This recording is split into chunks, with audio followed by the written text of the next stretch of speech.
dark skinned shorty had to start up with them white folks. Thought it was a drought, now they gave the show to Michael. No, we moved the word count, no, we got the God flow. This ain't what you heard about, this that good convo.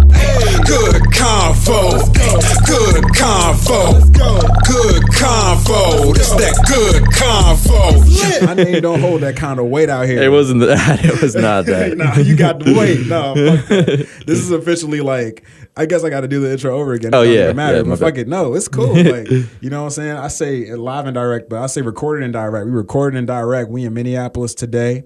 First interview of two. There we go. I knew I was going to stumble eventually.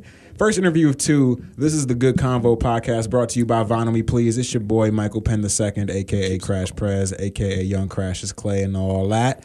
International Podcast Day was like yesterday. I didn't tweet about it. Really? I fucked up. I'm new to this shit. I'm new to it. But we are here right now. Good. And I just got to attest, I'm going to just like literally be bigging you up for like however long we do this shit. So I know it makes you uncomfortable. I don't fucking care. So this person sitting across from me right now is the only, I mean, this is episode 2, but he's the only person to ask me if I needed some shit before the episode. Just texted my phone, asked me if I needed something from the store. That's rare. But it's only episode 2. But it's only episode 2. Maybe we'll ask you tomorrow. The precedent's been set. I don't ask for a lot. You know what I'm saying? Who was the first one? It was a dual episode with Claro and JPEG Mafia. Oh, crazy. We did that at Pitchfork, and you could hear Whitney playing in the background the whole time because it was like a live recording. Wow. That's awesome. Shout out emails. Shout out Penn. That's like such an honor to be next. Listen. Can we clink that? Cheers. Okay. We just cheers the water right now. Yo, across from me is Psymun Christensen, the fucking GOAT. Legend in my book, legend in the books of so many folks, so many people in this industry, so many people in this city. This is the Psymun Show. We gonna listen. Man. I'm giving you your flowers while you're here. We gonna do this shit for the record and for the culture. You did? Was that a reference before before the Blue and Exile album? What? Maybe you weren't even referencing that. I probably missed the joint. It's probably just what I'm thinking about most of the time. You be thinking about Blue most of the time. Yeah. You have records with Blue now. Yeah. Which is sick. Yeah, I have a few, but he's definitely my favorite. I think somebody tweeted, I think John Daniel tweeted the Bangers video, like the Flylo joint, the animated one with the cigarette and shit. Oh, yeah. That shit used to go so crazy. Yeah. And the first related is Jesus. I forgot about that. I still slap Jesus. That is a beautiful fucking record. Yeah, so good. They took it off streaming, I think. They did take all of Jesus off, yeah. Yeah, I was bummed about that. But I mean, I still have it, but...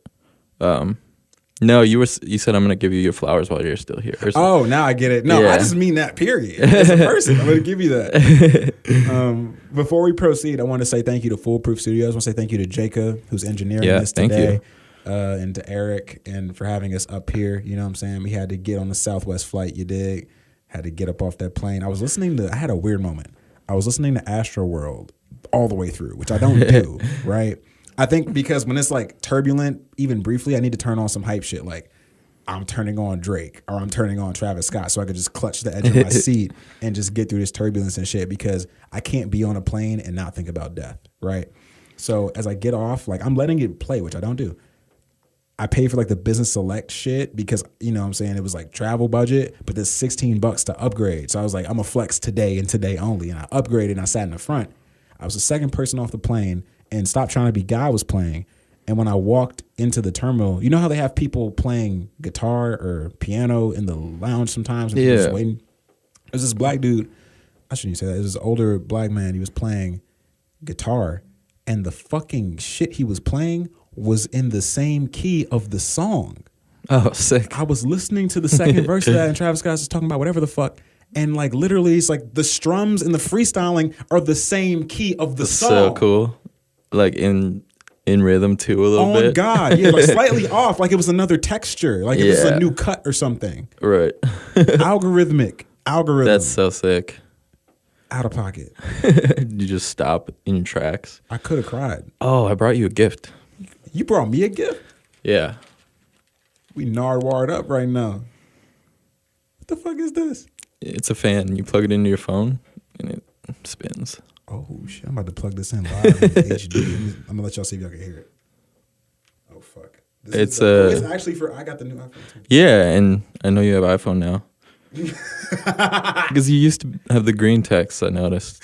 Switched over. Of all the people to Android shame me, you are the. Oh, I'm not shaming you. I'm just saying. I noticed.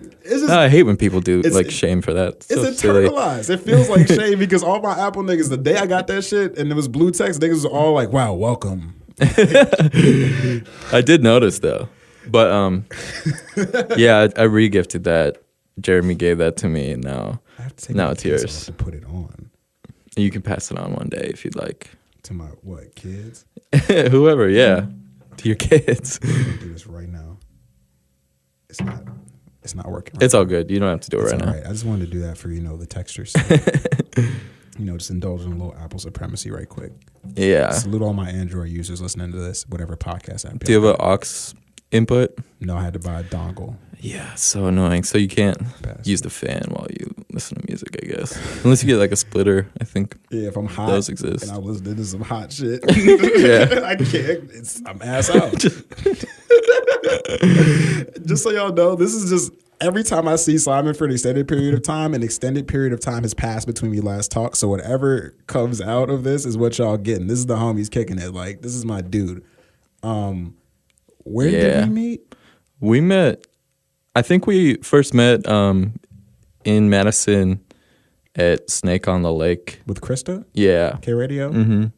Another Minneapolis legend. Yeah. And, that was Ryan Leslie played, I think. Oh, yeah. Yeah, I'm pretty sure that's the first time we met. That was the first time we met. Yeah, that's the first time I met you and Ian. And Daniel. Yeah. Because we had the set at the same time. Mm-hmm. Groupthink. He goes by Groupthink now. Yeah, and Ryan Leslie had like the black diamond or whatever the fuck it was. Yeah. Ryan Leslie. Shout out. Look, I still remember the video of him like ordering McDonald's or whatever the fuck, and like he's like playing this shit, like building. I think it might have been the Diamond Girl deconstruction or something. Is that when he's like, playing a bunch of like congas and djembes and stuff? Yeah. Yeah, I've seen that video. I don't remember him ordering McDonald's. That's awesome. That's like super old. I got to fact check myself on that shit. I don't want to lie on Ryan Leslie's name. Right. But, yeah. So that had to have been like at least like 2012, 2013 type shit. Yeah. Or 2012 or maybe earlier. Maybe I started in 2011. Okay. Yeah. It feels like it was so long ago, and it was actually. Mm-hmm. Yeah. We damn near 2020 right now. Yeah. It's fucked up.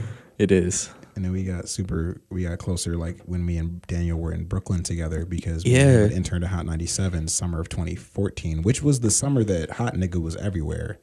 And Bobby Shmurda. Oh yeah, you met him. I remember when or he was like doing a interview while you were there. I remember that. Radio Run. Shit was crazy. Yeah, I remember. He was out there with Alan. He was out there with. Yeah, Alan came out for. Yeah, I remember I worked on a bunch of music with Alan, just for a couple of days or something. You guys were around too. You and Daniel, and Ilsa. Yeah. Yo, you just reminded me. Check it up like your landlord. Whether or not you like it. Yeah. I don't think that song ever came out. No. Yeah, that was so funny. You're about to get all these Whether deep or not cuts. you like it. Yeah. I got some flight kicks. Yeah, dude. Yeah. Holy shit. And here we sit in Minneapolis. It's 2019. But we made two of the standard songs there in that time. I remember Stay and Binoculars. Me and Alan had the ghost verses too. Yeah, on Stay. Mm-hmm. Yeah. That's crazy to think about. That's history. Yeah. Jesus Christ. Yeah, it's so long ago. But now you can FaceTime Future whenever you want. No, I cannot. Mr. Nate I don't have his number or anything. I've never met him. Yeah, that's let me not cap on your behalf. But that's what's cool. Yeah, it's crazy. Like, never even met him, but we produced the Fine China. $1,000 plays. Mm-hmm. Without ever meeting him. but without ever meeting him. And or Thug. I never met Thug either. Your vocal line, is that for Chanel or Fontana or both, where your vocal line is the main melody? Both, yeah. Mainly Chanel, where it's like super prominent, yeah. Mm-hmm. And then Fontana is the guitar, but my vocals are in there like the self sample. Yeah, I can't actually sing, but I've got auto tune and I can manipulate it like however I want, so it turns into something sick. It'd be blessing you in the studio. Yeah. You know, on the way over here, I was listening to tape because I realized I never got to. I was listening to tape. Oh yeah. And it was raining, and it was perfect. Nice. Yeah. It was fucking perfect. All of this like lo-fi, like, and that actually, yeah, Chester starts that track with like, I wrote this with the rain in the background with the, yeah. Oh, so this is so appropriate then. Yeah. Shout out to Chester Watson while we're at it. Yeah, I just saw him. He lives in LA now. And we played a show together. Oh, with Bobby, right? Yep. How did that go? It was sick. It was it was put on by Ghazi, the cassette label that put out tape. Mm. And it was this like, yeah, it was like this really like, it just felt really like underground. Like it was just in this like kind of warehouse spot, but it sounded like pretty good to me, and it was really fun. And yeah, and Velvet Negroni played as well, and Peter Bark, Quarter Water, I think one other artist, but yeah, Bobby did really great, and Chester did really great.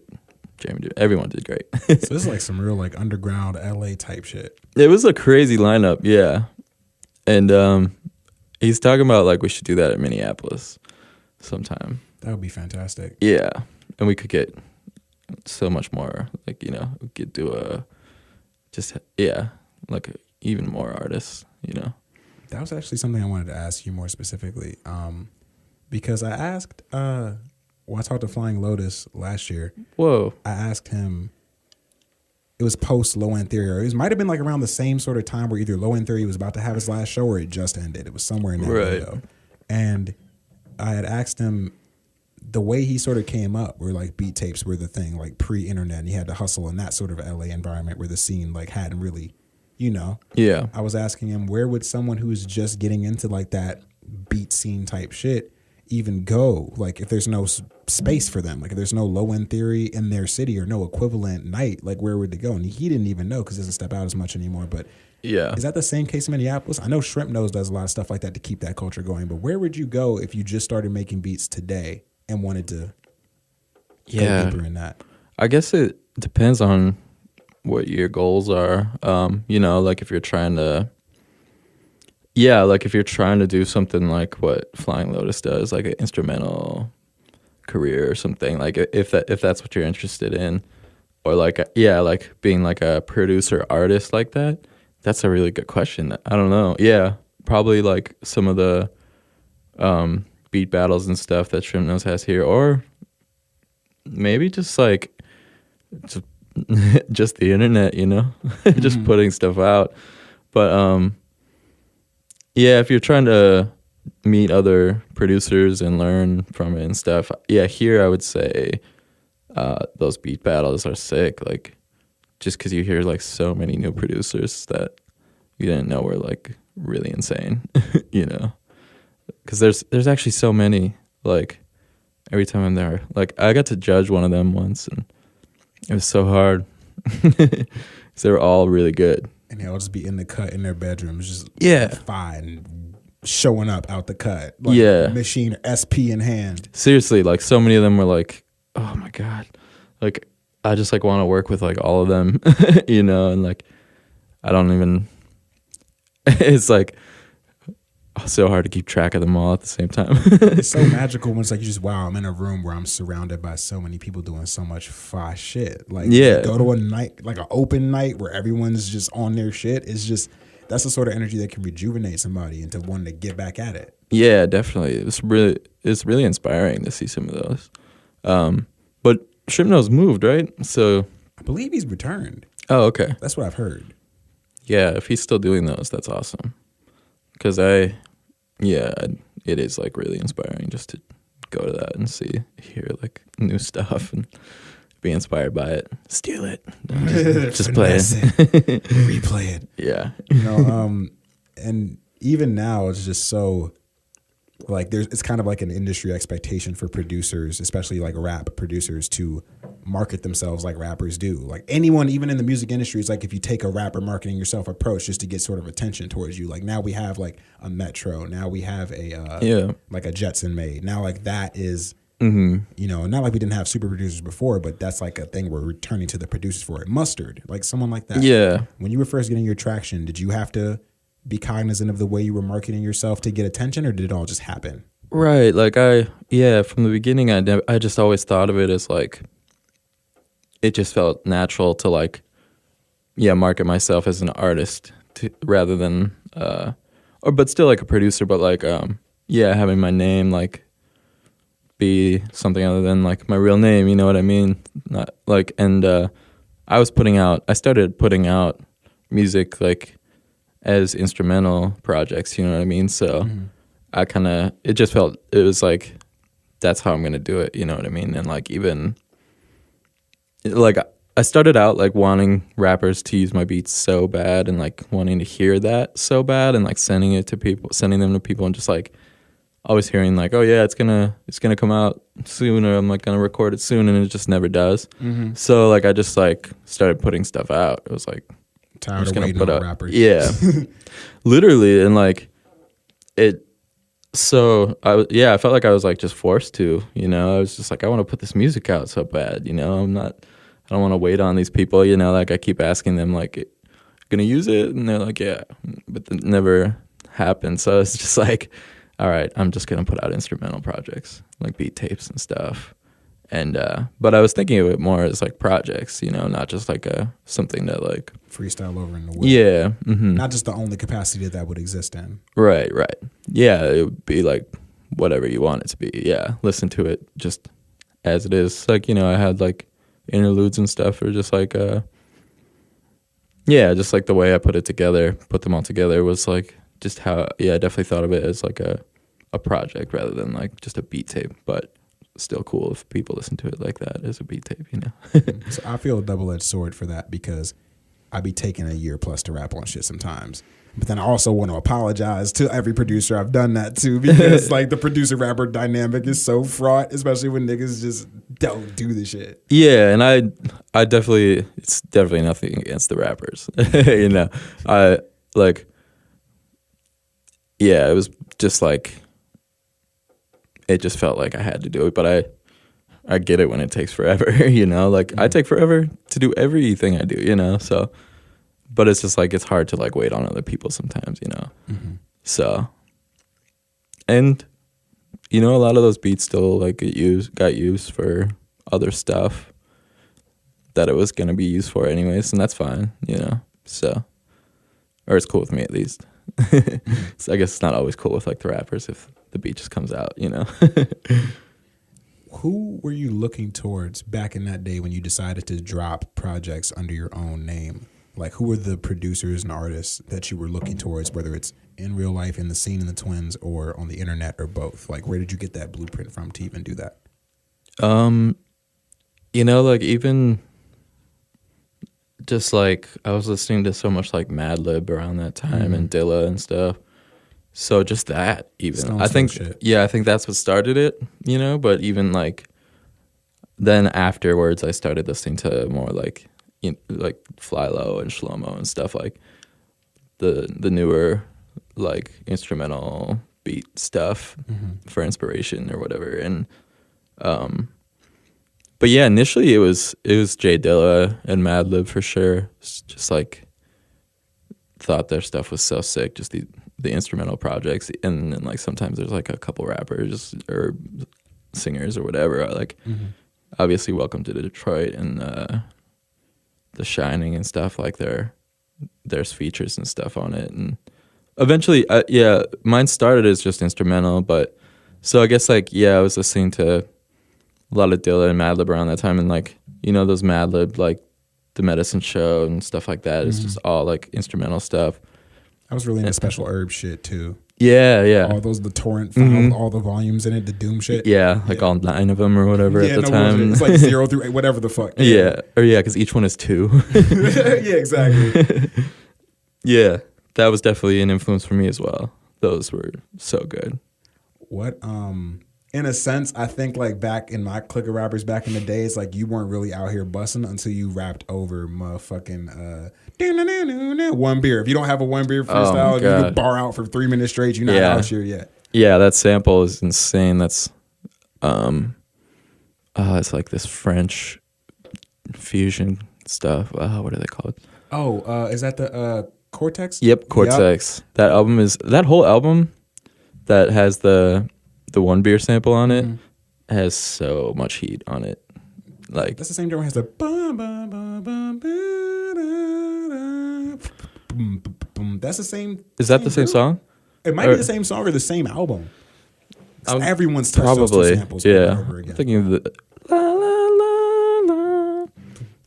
Even Tyler Creator rapped on that. Yeah, Odd Toddlers or whatever. Hell yeah. Okay, so everyone's touched those. Yeah.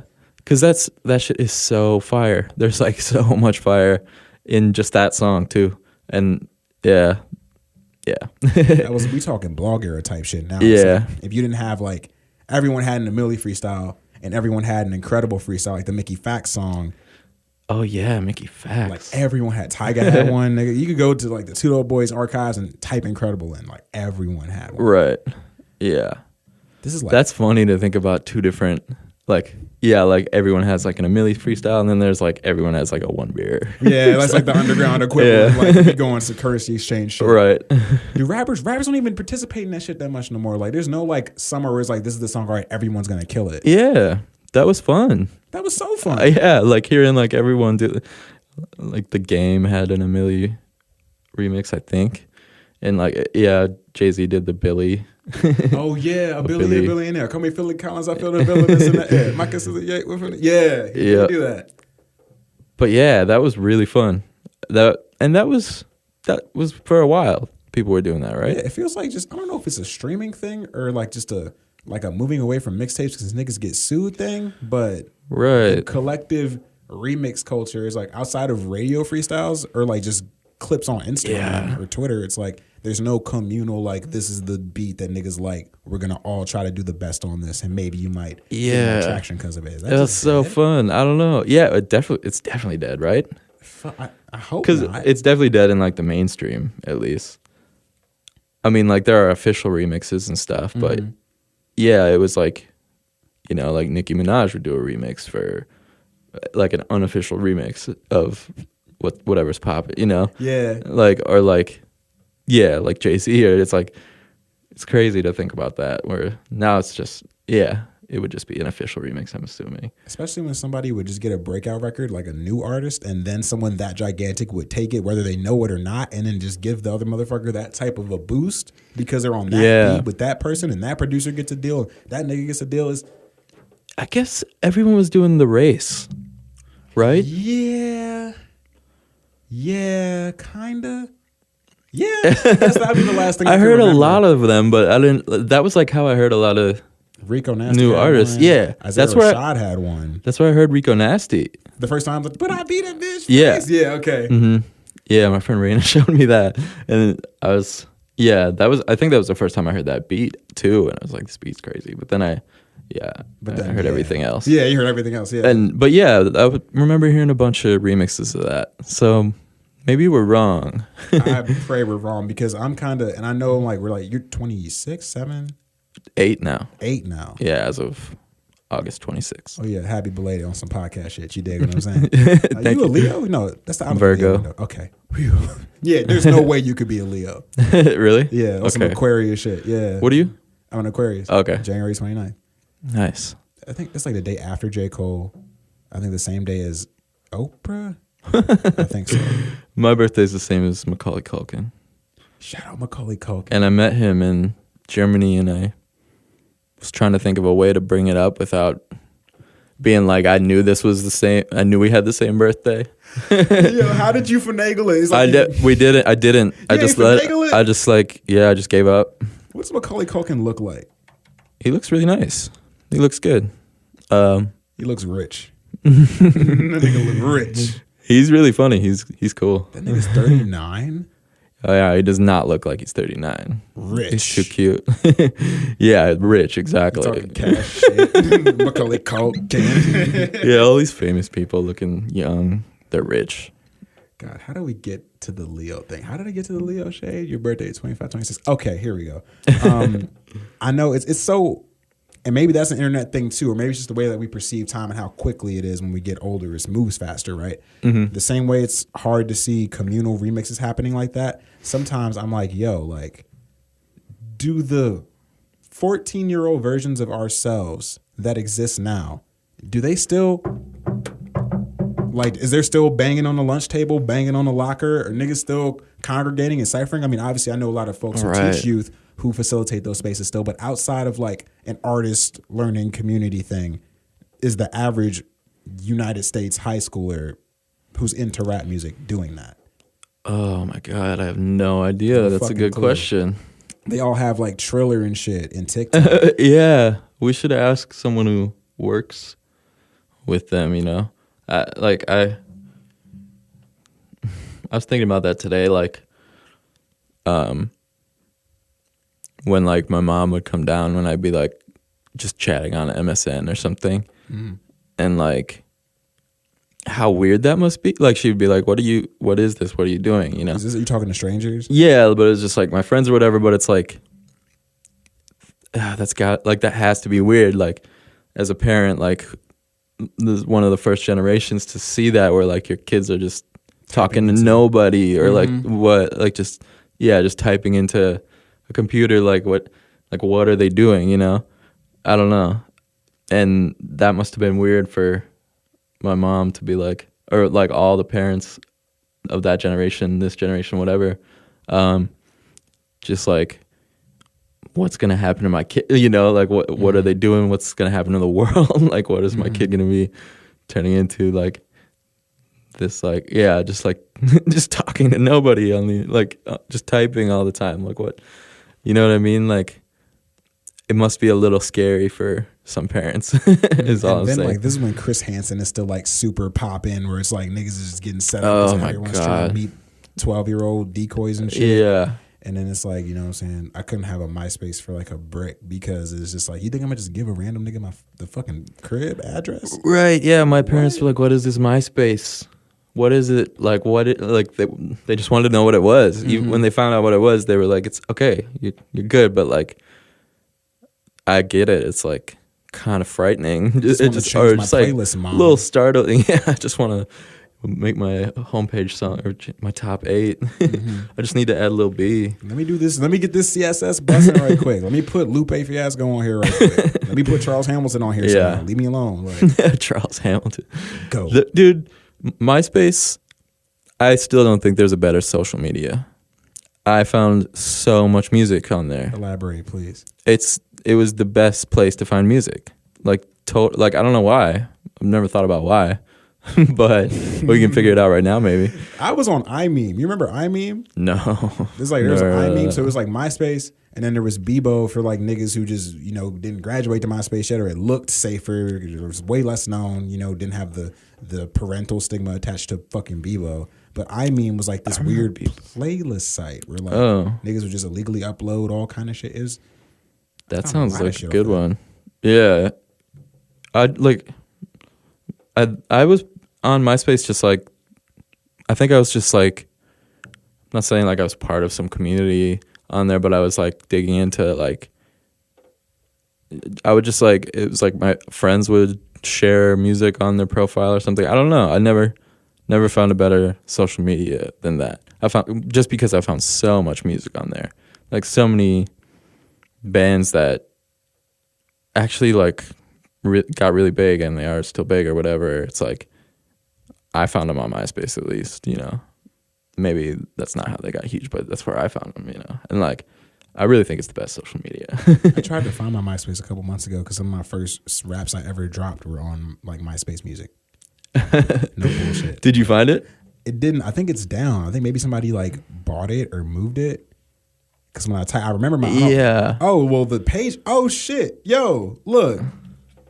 One of them is literally the Rise of Daniel Dumoulet, which is an accordion freestyle I did on like the far right of the page. The shit is still there. I don't know if it's so cool. It's not gonna let me play the jump. And literally a nigga who like I've known.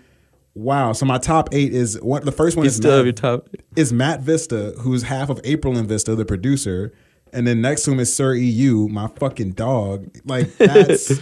And then Evil Pedestrians is in it, which is like the group we had when I was like in 8th graders and shit. Shout out MySpace. Yeah. That's one of those. It's one of those things if you look up your friends on, you can really like embarrass them. No cap. I'll see my photos in this joint. Yo, my photos are so terrible. I think I had my mom take it at the kitchen table and shit. My fucking this terrible crew cut I had with these dweeb glasses. Not like the, not on my fleece. I got it now, nigga. I got my shit together. I'm the same nigga. It's just like white tee in the kitchen, like writing raps at the kitchen table. I'm from that. We're from that time. Yeah. Did you ever try to rap? No. Never? No. I'd be asking all my white friends this question. No, I don't think I ever did. I mean, no. Like, maybe I did. Maybe I tried to freestyle. I think I like tried. I must have tried, you know what I mean? Because I can feel this feeling right now of just being horrible at it and like being like, can't do this. You can overcome quitting. the stigma. I think if you dropped your first solo track with the bars on it, the city would go up for that. Yeah. Internet would go up for that shit too. Yeah. And you can, FaceTime Future. Get that nigga on the phone. Tell him, look, I gave you a hit, nigga. Feature. Hey. Not verbatim, but like tell him I gave you a hit. Fuck with your boy. Not verbatim. Oh shit! I think what MySpace was for you is what Twitter was for me because I made my Twitter to promote music. I met niggas and found shit on Twitter. Right. When I first got Twitter, I was like not super into it, So you still not that into it. Yeah. I mean, sometimes it's just so awful. Yeah. I mean, yeah. I try to avoid it sometimes, and I have the occasional like urge to go on and tweet something, especially when I'm like at the gym or just when I'm bored or something, like something to pass time. Tweet some shit, get some responses, delete it, and then never go on till like I don't know for another 3 days or something. Or maybe like 2 months. Yeah, it's variable. I don't know. But then it's like I need to use it. I think about it sometimes. I'm like, damn, I should use it because I didn't even know like about the Dizzy show tomorrow.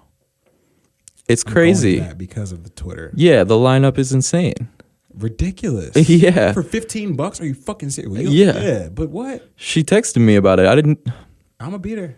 Sick. Good. I'm gonna be there. Yeah. The lineup is crazy. It's like Taishi. Is this the way that you want it to end? And Susie Analog. Who else? Who's like Shy Boy. Keezy. Jungle Pussy. Yeah. They curated this Red Bull money. Look. Yeah. And Dizzy and like I feel like there was one other artist. It was just crazy. It was like Minneapolis just gets crazy ass shows like that. Sometimes. Yeah. Like somebody with taste will just that ass find the resources and just curate a tasteful ass lineup. So good. Tasteful ass motherfuckers out. Yeah. Where is it? Muse? What is Muse? I don't know. I've never been. Or is that it might be downtown, like what I think it's downtown somewhere. What what was that venue with like the really tall stage? Way too tall. Music Hall? Maybe. I've never been there. The rebranded Music Hall? Oh, it was something before that. With a tall stage? Like way too tall. That Music Hall had a tall ass stage. I think Music Hall was something, either it changed to something or it was something before. I saw Damian Marley there. Oh, cool. Tall ass stage, yeah. I think I saw Toro. I saw Toro there, I think. And then Earl. And then had a birthday party there. Probably, yeah. But it was called something before that, and I just remember when I met Toro, he was like, "Oh yeah, that stage was way too tall." So that's like your homie. That's your dog, right? Kind of. Not really. No. Well, yeah, definitely. But like, we don't. I don't want the streets to be able to. No, I don't. It's whatever. Planes. Simon kind of friends with Tori. Wow. No one's gonna care. No one's gonna clickbait my shit yet. I'm not.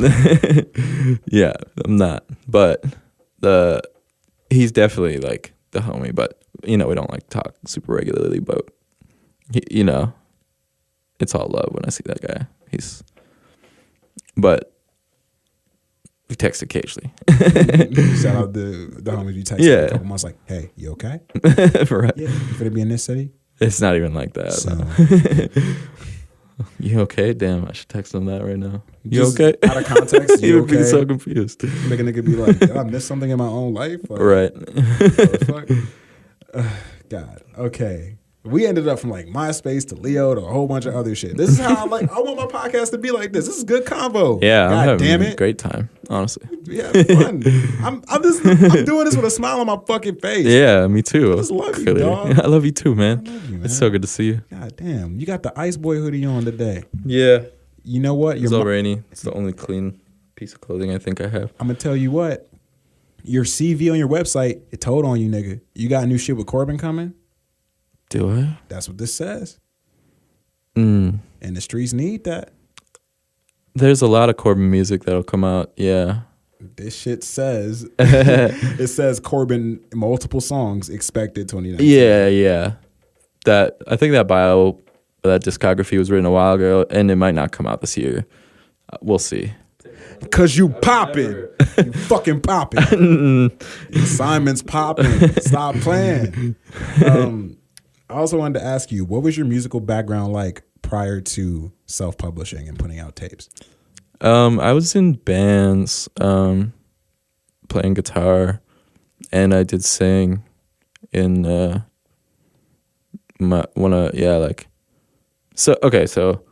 started playing guitar at like 6, and my brother started at like 4, and I stopped playing for a while, but my brother never stopped. Joe? Yeah, Joe. Shout out to Joe Krishnan. Yeah, that's why he's just like so good at guitar. Mm-hmm. So I was in bands when I was younger, and yeah, started with guitar. My parents were super into like just music in general, and very like opinionated about it. Like, like my mom liked Bob Dylan. My dad hated Bob Dylan, and I hate Bob Dylan. I'd say I don't like Bob Dylan, and I think it's because just hearing like just like what my parents loved and hated, and like going off of that. But started with like Hendrix and like Pink Floyd and stuff. My dad loves Pink Floyd. And then when you say Hendrix, you mean Jimmy or Future Hendrix? Jimmy. Yeah, my parents would listen to Future all the time. I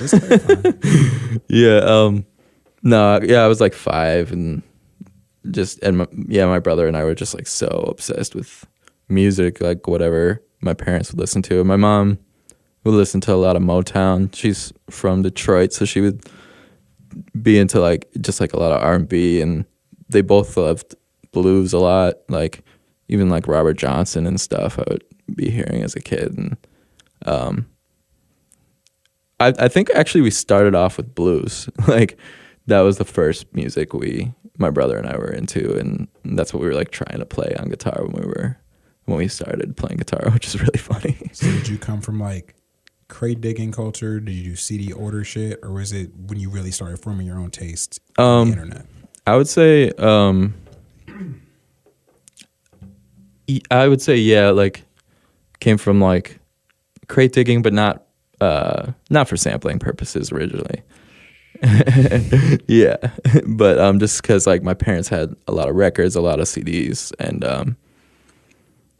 and my brother and I don't know, yeah, we were just like so obsessed with it. I don't know what it was about it that we were like just like so in love with, just like this is like I can remember the feeling and everything, just like of like being super into just hearing music and stuff and loving it. I don't know, like just a feeling you can't describe, you know. And like so much of it is still just I love so much, like listen to all the time from when I was a kid. But yeah, I'd say started with that, and then the internet.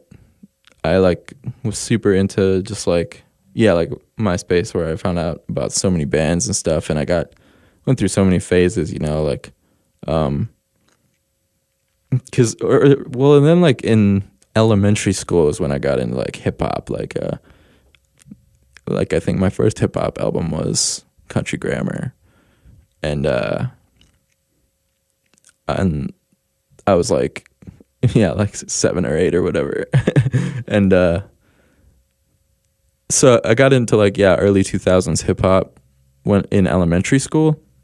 And golden time. Yeah, so much good stuff. And then by high school, I was like more into like I was playing in bands and stuff, just jamming with people all the time. You know, like I was saying, I went through so many phases with different bands. Like, I was like obsessed with the White Stripes for a while, and then like obsessed with Weezer, and then like later in high school, like simultaneously got into like electronic music and hip hop around the same time. Like, got really into like what people would call IDM. Yes. The most pretentious. So goddamn outdated. Intelligent dance music. That's what it means? Yes. These niggas are fuck. But it's like, it's just what people call it, unfortunately. Intelligent? That's what that means? Yes. Mm-hmm. Nigga. There's probably a Wikipedia page for it. There's definitely a Wikipedia page for it. Intelligent?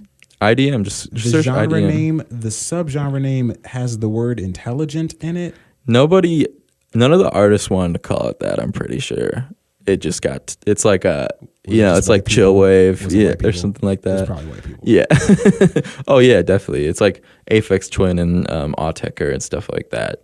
Like what I got into and was like really into like just like all the, I don't know. It's crazy because I got into that, and then I got into Dilla and Madlib and stuff like that, and I was like, and then I heard Aphex Twin. I heard Flying Lotus, which sounded like a combination of Aphex Twin and J Dilla to me. And I was like, this is crazy. Like taking like hip hop and like making it so weird, or taking like this like electronic, like weird electronic stuff and making it hip hop was so crazy to me, you know, like what like Shlomo would do too. And like, you could just hear both it's crazy how it just came together, like those two influences. Like I swear that's how. Well, I mean, I know Shlomo, and like I know a lot of what he was influenced by. Flex, bro. Yeah, some real intelligent shit you just said.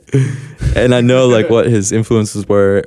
I mean, from what I'm not trying to say I know everything about him, but like it's like he was into like a lot of the same stuff, and like it's crazy how it, you know, like at the same time, like they were just like these two genres were what I was listening to, and I think what a lot of other people were listening to, like hip hop and like electronic stuff, and then like combining it, and it just turned out crazy. Like I really feel like that is what happened. Like it was like people were like influenced by both Aphex Twin and Dilla, and like just like we're like, I want to do both of these things, and it turned out into what it is now, I'd say.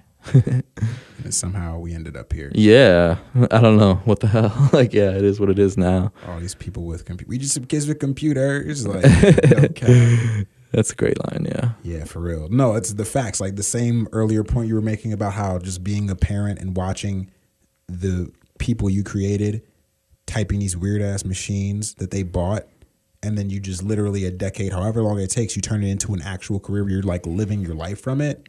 That must be a mind-blowing thing to watch too. Yeah. Like, right. Like still just like when I go to work, when I go to LA, it's like, just bring my computer. Literally, yeah. It's so funny.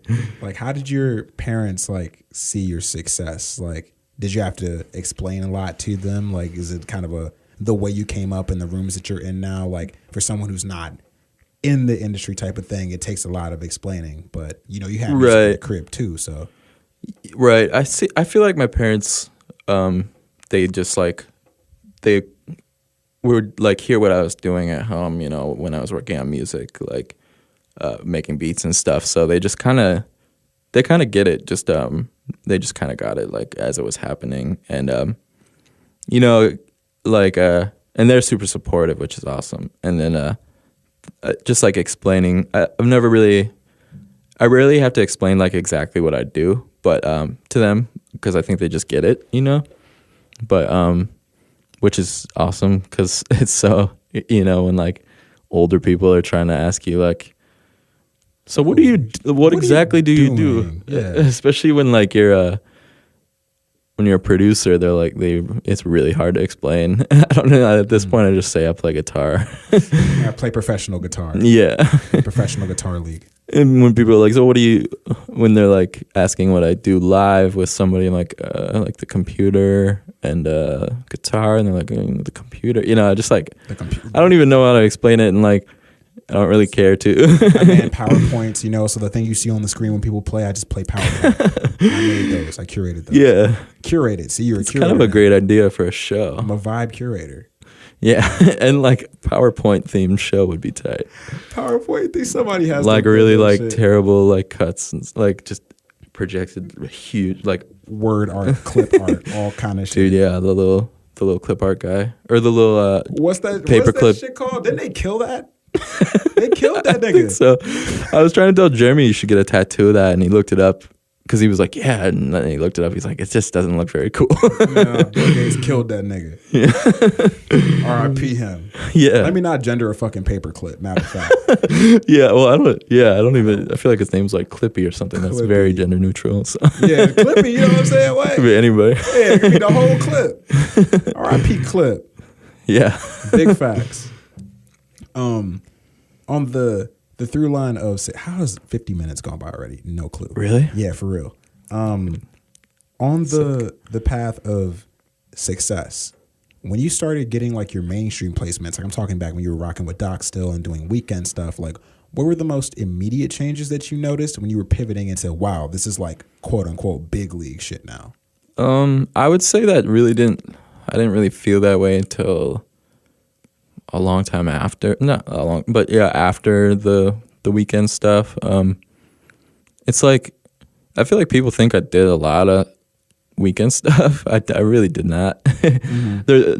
I'm not saying you think that. There's like just like I've seen some stuff that's like says like, oh, the Velvet Negroni stuff like makes sense that Psymun, who worked with the weekend, but it's like no, I really didn't do much to like craft the weekend stuff. Or I just like play guitar on a couple.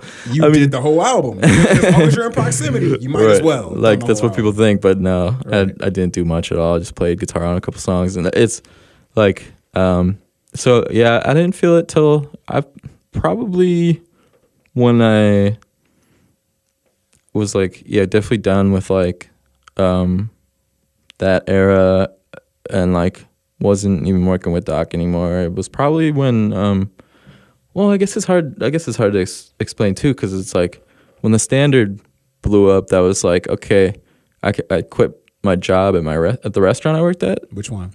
It's called Leo's. It's like ice cream and like American food place. I worked there for 9 years. It's in Stillwater, Minnesota. And I started when I was 14, and then I quit because we had to go on tour.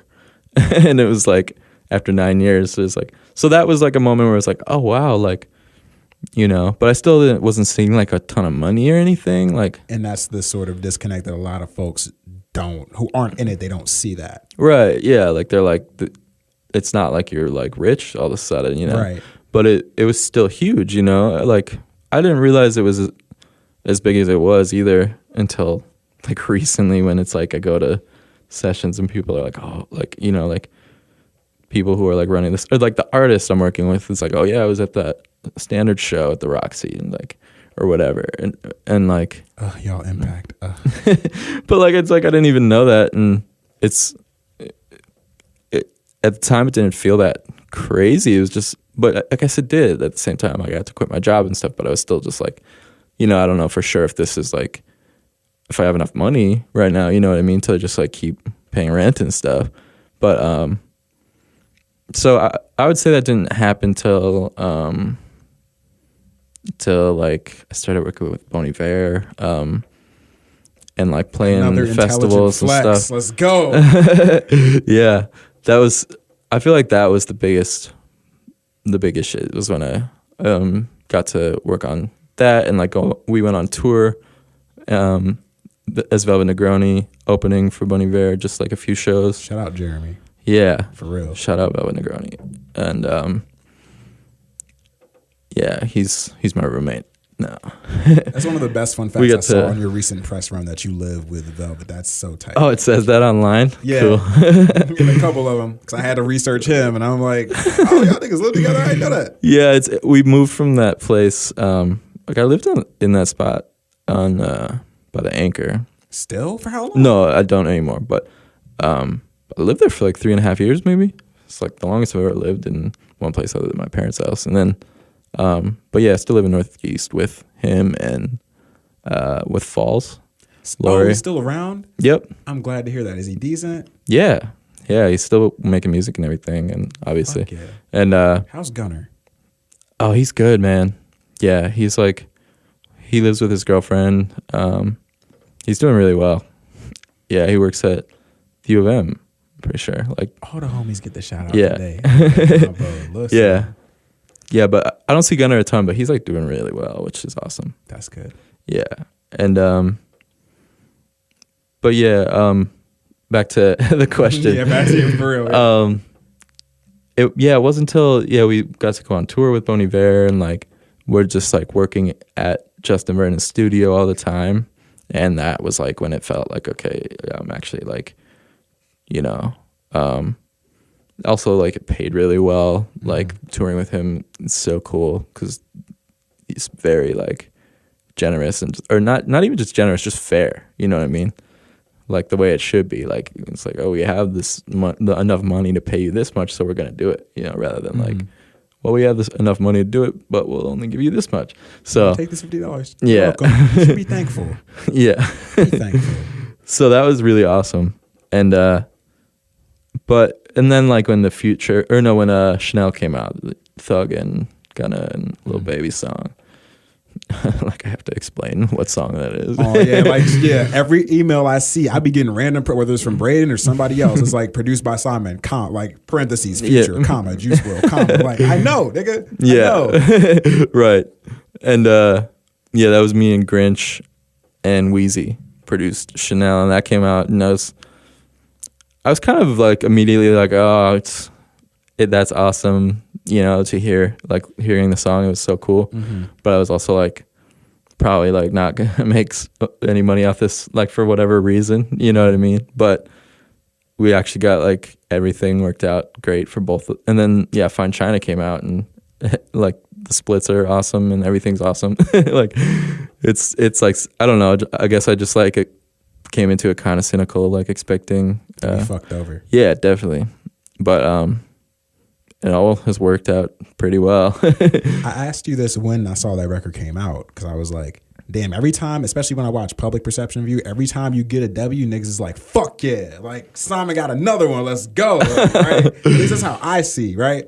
But then I also asked you like, gee, the chorus on Fine China, what the fuck? You know, I remember you texted me, you're like, how do you deal with that? Right. How do you feel when you just like, you know, the sort of shit that you craft, it ends up in a huge position, but then it's just, there's a lot of weird ass shit that gets said on there. Right. Yeah. I feel like, it's like I personally couldn't like control that, you know, but that's not like an excuse in my opinion, or like a fair one at least. But I guess the only thing like I've really like is just like keep personally like doing what I can like with my capital or like whatever, my resources and money or whatever, just to I don't know, just like to do right, I guess. sounds really simple, and maybe it is as simple as it sounds, but it really can be. Yeah, it's like, because that chorus, I mean, at the same time, like, I think that chorus is, she's like, what is he, if she leaves, I'm gonna kill her. Oh, she'll die. Did I say that out loud? Yeah, it's like, I don't know, personally, it was like, he said that, but then he like had some like awareness of it. What kind of meta shit is that? It's like, it almost just like, someone in the studio is like, nigga, hey, don't say that. And then he's bro, like, hey, right. call her every other name, but don't kill her. Yeah. Dash mainstream rap. Like, fuck that. Right. Dash men who make music. Fuck that. Yeah. Shit. Yeah. Let me not even. Oh, I sound like one of them intelligent dance niggas. Hold on. It's all rap's fault for misogyny. Let me not go on a tangent. Right. And then it's like, personally, I'm like, I it's tough because it's like, I'm sure you saw like when the Eminem song came out with Justin Vernon on it. Mm-hmm. And it was like, he didn't okay that, and in that song he calls Tyler the Creator the F word. Yeah. And like he didn't approve of that, and like had to walk it back on some shit he didn't even say. Yeah, like he didn't even like make that song with Eminem. Like it was like something that got brought to Eminem, and Eminem said, "I'm gonna slur somebody today." Yeah, can't even talk shit about Eminem. Well, I mean, it's not talking shit, is it? It's like, why? Like, any critique is talking shit in this industry. Yeah, I guess you're right, but it's just like, yeah, it's so funny. Eminem is so funny now that he like actually he cares when people talk about him too. It's like, you were the one who was saying like the most like heinous stuff about everybody back in the day, and now it's like you can't. Like he talked about the Earl. He talked about how Earl tweeted. He literally repeated like Earl Sweatshirt tweets, if you listen to Eminem still, you drink too much Mountain Dew and play Xbox. Right. And like he said that out loud and was like, and I'm like, what the fuck? Was that on the Sway interview? Yeah, and it's like you just said that out loud and didn't laugh. And you're mad about it, like, and you like that, you're mad about that, and like you're gonna like take it personally. Like he was actually pissed in that interview, and it's like, you're the dude who used to like literally shit on everybody. Yeah, everyone. Like, how are you gonna take all this so personal now? But yeah, I guess if we can keep it in the tape, and I just gotta ask somebody now. Yeah, I just gotta ask. I think it's funny. It's funny as fuck to me. But yeah, when it comes to dealing with that stuff, it's tough. Like I have mixed feelings. It's like, I don't want to censor Juice WRLD, you know what I mean? But also it's like, I don't really approve of that. I just got the image of censoring Juice WRLD. Like, what the? Me coming in the studio like, hey Juice. Hey now. Juice. Bro, buddy, come on. Yeah. I've never met him or anything. Really, man? But, really? But yeah. But at the same time, it's like, I guess, I'm not worried about it like it's being attached to my name or something. I'm more just like, it's like, like, I do think if you're a producer, even a producer of a song like that, you do have like some sort of, no matter how you're involved, you have some sort of like accountability to what the artist says on it, Unless you just want to get a quick check. Right, but even then, your name's on it. Yeah, like, and I'm not even thinking about like the way it's perceived or the way you're perceived for being a part of it. I'm just thinking of like, you really do like have some sort of accountability, no matter, like I said, I wasn't even there I didn't even know the song was coming out until like the day before, or that it existed. For a lot of, I didn't know Chanel, we had no idea it existed until it came out. Like, we listen to the Thug album to hear if we're on it every time Thug's albums come out, because it's like, that's what I hear for a lot of folks who get big places. It's like, shit, nigga, I ain't know. Like, yeah, it's kind of fun.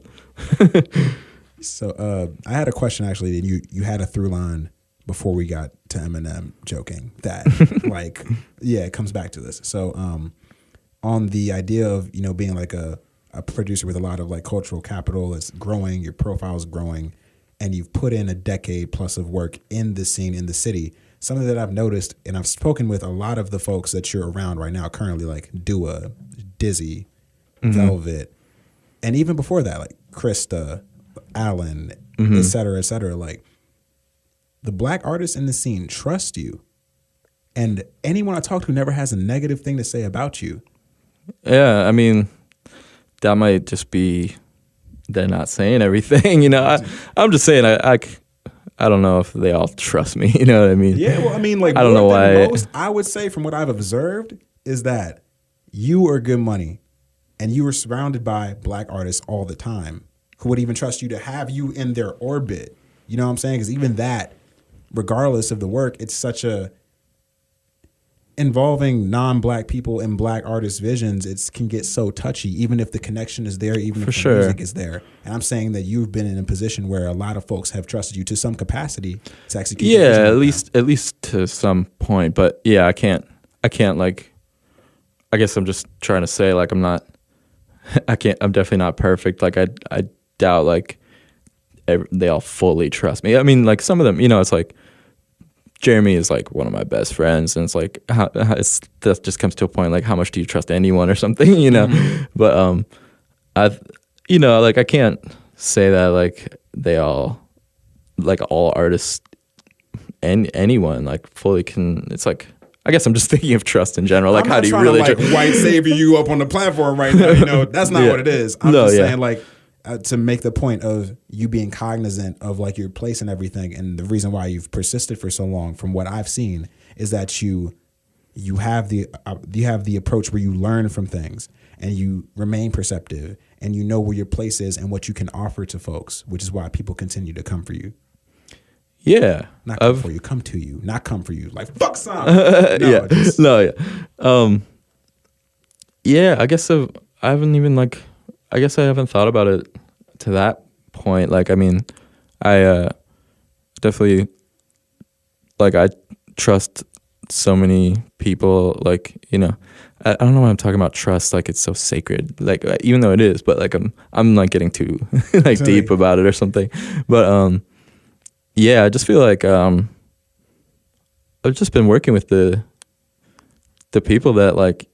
It's like all these relationships have come so naturally, you know what I mean? Mm-hmm. Like, just over music, you know what I mean? It's just like either I've reached out or the artist has reached out to me or whatever, you know? And like, it's just like, nothing has been like, inorganic the way we've met, you know what I mean? It's like, I guess that is a little bit inorganic, just reaching out to someone or something, compared to like just meeting someone. Now. That's irregular. I know it totally is, and it's fine. I'm just, it's not like it's also true, I guess. Right, but I guess I'm saying it's better than just like manager reaching out to a manager or something and setting us up in a room, which happened. I've been doing that a lot, you know, in LA and stuff, and made great relationships, you know. So I guess you can make a lot of these great relationships in inorganic circumstances or something, but it's like here in Minneapolis though it's since it's small, you know what I mean? It's like it's not like oh my manager's reaching out to your manager here, you know what I mean? It's just like I'm gonna hit up. Go to one function and you'll end up at 2 after shows. You'll meet the entire scene. Yeah, exactly, and it's like. So it's just crazy that it's like that all that has happened here. You know what I mean? I don't know if we're even talking about like just like Minneapolis, so like just like how all these artists that I've worked with are from here, and it's like I don't know. It's just crazy to me because it's like I think Minneapolis is doing something kind of, and St. Paul, just the Twin Cities, like it's like everybody's suddenly getting a bunch of attention. It's like it's so sick, and across like genres too. Yeah, there's so much from here that's doing well right now. You know, I don't think there's like an industry here. You know what I mean? So I think that's one of the coolest things is like none of the artists really are really like making music expecting to get huge or anything, or you know, it's like they start making music because. For whatever reason, but it's not like, oh yeah, I'm gonna get famous, because we don't really have that here. We don't have an industry here, and that's like, I think that's really cool in a way, you know. It breeds like these artists who are super genuine. You know what I mean? And they do it because they love the shit. Yeah, exactly. It's like almost all of them, you know? Like I can't think of any that don't here, you know what I mean? It's like, why else are you doing it? You're not like getting rich off of it here necessarily, you know what I mean? And if you start to, like, that's a whole different story. That's what made me gravitate towards even coming up here, because I just like the brief amount of time that I lived up here, which for context for the listeners or whatever, I lived here September 2016, and I was gone on the last day of 2017.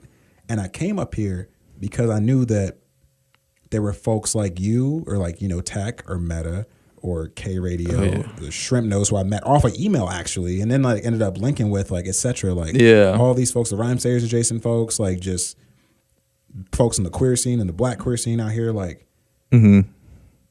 Even though I'm from Maryland, I always had this sort of like, I guess I'd hesitate, but I'd say spiritual sort of connection to just Minneapolis music, Twin Cities music, because that was the first sort of scene, especially in rap with Rhyme Sayers stuff, that I gravitated towards when I started forming my own taste. And then as I lived in the Midwest and came in contact with folks across the region, motherfuckers from Minneapolis, even in the brief time I lived here too, they took me in like I was one of y'all, like, all the time. Yeah. And I came up here because I was like, there's a community of motherfuckers that are making beautiful shit that resonates with me, because I want to be a part of that in some form or fashion. Yeah. And y'all have that in a way that a lot of cities wish they could. It's not like people just go to New York just because they want this intimacy. Like, there's the way to New York, LA, Chicago. Someone going to Minneapolis. We even talk about Naeem. Like, when I met Naeem with you at the studio, like, he came here because, you know. Yeah, it was like everyone was just like, move here. He didn't know where to move. He was like, his boyfriend moved to LA. He's like, I hate LA. But now he's living in LA with his boyfriend. And it's like, he lived here because he just didn't want to move to LA. And like, everyone was like, dude, come here. And he misses it so much. There's a magic here. People get here, they don't understand until they're here. Yeah. There's such a fucking magic here. And you will never admit it, but you're at the center of that shit, man. I mean, I guess, no, I'll admit it. You'll admit it, but you're not going, you know. But I don't know. I'm not like the one or anything. Not the one. You are not the only. This is a group effort. Right, yeah. This is the Simon cast right now. No, but Convo. it is crazy to me that I've worked with, that I work with, like, so many of the like amazing artists here. Like, it's like from Bon Iver to Dizzy Fae to Dua to Velvet Negroni to Corbin to, like, it like keeps going, you know. K Radio, like, it's like they're all like related, they all connect in some way, but it's like it's crazy to me that like that I work with all of them, and like but they're not all like one group of people that all work together or anything, you know. It's like, it's super cool. Yeah. So much beautiful shit happening out here. Yeah. And you get to participate across so many lines on the spectrum. Mm-hmm. We've been talking for damn near 80 minutes. Really? Yeah, so I think it's almost time to wrap. But before we do that, understandable. Unbelievable. But I just kind of feel like we could keep going for so long. Hell yeah, that's what we do, yo. I want, origin stories. Like, how does one come across Corbin? How does one come across? Let's just start with the standard origin story. Like, how did you meet these folks, and how did y'all decide to link up? Right. So I had known Bobby, like, just from, he was an audio perm, right? And we'd like always been like, yeah, let's get up and make music, and we just never did. And then rapper shit. Yeah. No, not Bobby's fault. Like, probably both of our faults. You know what I mean? Life shit. Also, yeah. Rapper shit tends to be secondary. Right. Subjective. So it was, yeah, like Corbin came out with the Without You video, and I saw that he like already followed me on Twitter, so I followed him back and messaged him, was like, yo, like, we should work. And he's like, hell yeah. And he's like, I've been recording at Bobby's, and Bobby was working out of AK Studio. I think you've been there. Above the Red Sea, right? Yeah, above the Red Sea. Have you been there? I've been there. Yeah. And I met Bobby in that studio, maybe. Yeah, I met Bobby in that studio. Probably, yeah. And like, so I went there, and we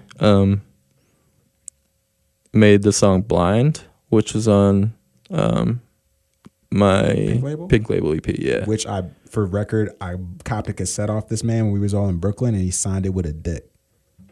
I put a dick on it? You drew a dick on it. Because I was like, can you sign this? He's like, no, why would I do that? I could draw a dick. I said, okay. And he drew a dick. I still have the cassette. But yes, please continue. That's awesome, dude. I need to do that more often. Yeah. Yeah, so that was the first time we ever got up, me, Corbin, and Bobby. And then, like, just around the same time, like, me and Alan just, like, followed each other on Twitter. And we just messaged each other. I think I messaged him first, and I was like, yo, like, you're so good. And he was like, you're so good, and whatever. And I'm like, I was like, you should come through. Me, Bobby, and Corbin are getting up. And Alan came through, and we made this song called Doors, which was like the first standard song. It wasn't on the album. And the next time we got up, we made Decisions. And the next time we got up, we made Trying to Fuck. And then Ain't got no time. Yeah. That song's fire. Fire. Yeah. And then I feel like after that was when we like became a group. Or we became a group, like, I think the first night we all got together. We, like, put that song out, like, maybe, like, the next day or something. And it was, like, kind of mysterious. It was such a different climate where niggas would really make shit and go on SoundCloud that day or the next day. Yeah, SoundCloud, man. So Bandcamp. Important. Jesus. It was huge, yeah. With the red square. Mm. Oh, man. Yeah. But yeah, so I'd say that's the origin of the standard. And then I met a lot of people. Like, I met SinGrinch through Bobby, and yeah, me and Grinch are the ones who made Chanel and Fine China together. And where did Frankie and Dro come in? So they're like Bobby's oldest friends, like two of his oldest friends. And I met them around the standard time too, but now it's like they work in the studio just right across the hall from me. So I work with them all the time. And RAD is amazing. And then Nimic Revenue, who Frankie Bash produced her whole, like, they have like over 100 songs or something. It's crazy. And she's on Def Jam now. She's so good. And then yeah, I'm just thinking of the artists who work, like, who I met through them just being at the studio over there. But yeah, like, RAD is there, like, all the time. She's so good. And yeah, I know Pack Rat is so sick. Have you heard of him? I met him at Soundset, I think. Nice. Through Jake? Or no, Braden. Yeah. Braden, yeah. Mm-hmm. He's so dope. And I met him through that other studio. He's friends with Ruby and stuff, RAD. And yeah, there's so many, like, paths. Y'all gotta take note to how all these angles of all these people that he's just named, and just how confined this space is. You can just have that happen. Yeah. Mm-hmm.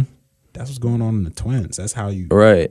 And then it's like a lot of the artists that I work with, you know, will meet Dro and Frankie Bash just through proximity, and then it's like everyone's working together. It's so cool.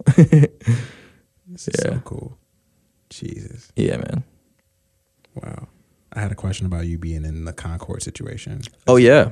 Yeah. You can, describe that for a second right quick. Yeah, so Concord, also so sick. I met Noah Goldstein through Justin Vernon, like, out at April Base, and it was like a year later we talked about I saw him in Berlin, and we talked about doing a publishing deal, like, partnership thing together. It was like he was already, like, about to do it, and he asked if I wanted to, like, work with him on it, and eventually we got it done we signed to Concord, and I have, like, a couple A&Rs there who are so good. Like, I just got back from LA yesterday, and I was there for like 6 or 7 days, and they set me up a session with Santigold, which was so sick, and then like a session with Drum, which was really fun. I was just asking somebody was talking about if Drum's good. Like, Drum's good? Yeah, his new stuff is really cool. Big Baby. It's like mostly R&B stuff. Yeah, he put out a new song like a month ago with her, and really? It's called The Laydown. But yeah, like it's just like they set me up with, and then they set me up with like songwriters and producers and stuff like. So I've met so many people in LA from that, you know, and the connections they just like pile on top of each other. It's wild, you know. But yeah, they've been doing like really well for me. Like they understand like my taste and stuff. Like when they set up sessions for me, you know, if it's someone I haven't even heard of or something. No Bob Dylan sessions. Yeah, like they know not to do that. Yeah. Well, I gotta tell you, hell of an episode 2, my G. Yeah. I am fucking thrilled. Me too. I'm thrilled. Thank you so much for having me. Fantastic. Thank you for coming on. Yeah. Like it's so funny. I thought it was gonna be over Skype or something until I texted you like 45 minutes before. So I was at my studio like getting ready like to like Skype you. I was like, no, I'm out shit. Yeah, like you're in Minneapolis. And like, yeah, Braden texted me, he's like, you have the location, right? I was like, what? Your location. I'm like, I have to go somewhere? And then I was like, oh my God, Michael's in town. Like, we get to kick it. We get to fucking kick it. Oh God. Jacob, thank you. Yeah, thank you so much. Thank you again to Foolproof in Minneapolis, around Marcy.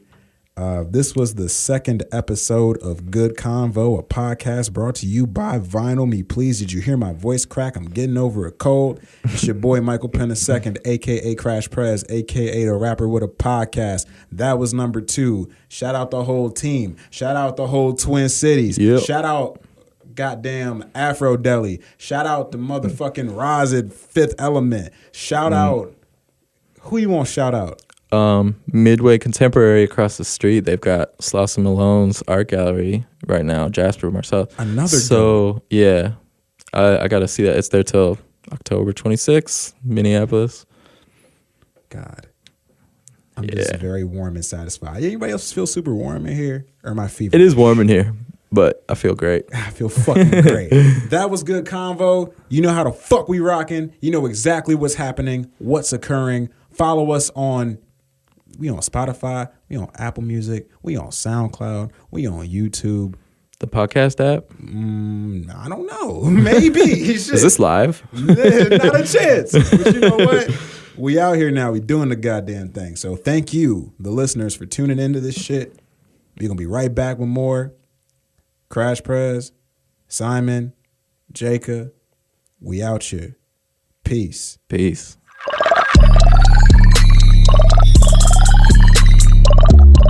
This has been the Good Convo podcast, as brought to you by Vinyl Me Please. Host and executive producer Michael Penn II, a.k.a. Crash Prez. Executive producer Amileah Sutliff. Recording and post-production by Jonah Graber. Original theme song produced by Knows the Time. Store if I tried, tell him store if I'm focused, man. And it's still invoice boys word count. Click to the check drop. Period.